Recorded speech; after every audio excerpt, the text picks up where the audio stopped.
इहो मर्तबो अता फरमायो जो हिकड़ी रात में जेको बैतुल्लाह का वठी करे बैतुल मक़दस ताईं तो बैतुल मक़दस का वठी करे आसमान जो सैर अल्लाह तबारक व तआला करे हिकड़ी रात इहो वॾो कमाल तो इहो मेराज वारो वाक़ियो कॾहिं पेश आयो मुख़्तलिफ़ राया आहिनि त के चवनि था त हिजरत खां कुझु महीना पहिरियों के चवनि था 3 महीना पहिरियों के चवनि था 6 महीना पहिरियों के चवनि था जेको आहे साल 10 साल के 3 साल मुख़्तलिफ़ रिवायतूं महीने कहिड़े में थियो आहे रबियुल अव्वल में रबियुल आख़िर में या ॿिए के महीने में का तयन नाहे इन में असांखे हिकिड़ी ॻाल्हि सम्झ में आई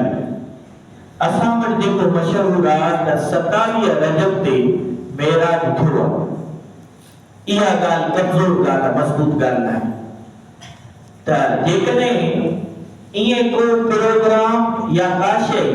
मेराज वारी राति थियणी हुजे हा त पाण करीम सल्लल्लाहु अलैहि वसल्लम जन या सहाबा किराम वटि इहा राति जो जेको तयन आहे तारीख़ आहे उहा मुअय्यन हुजे हा पर मुअय्यन न हुजे हालांकि असां इन 27 रजब वारी राति मानियूं बि कंदा आहियूं ऐं ॿिया काफ़ी प्रोग्राम कंदा आहियूं त दर हक़ीक़त इन प्रोग्राम जो कोई फ़ाइदो कान्हे हिकिड़ो ज़ाया थींदो आहे रस्म रिवाज जे एतबार सां अॻिते जीअं 15 शाबान अचण वारी आहे 15 शाबान ते बि माण्हू काफ़ी जेको सयूं बि कंदा बिरयानी बि कंदा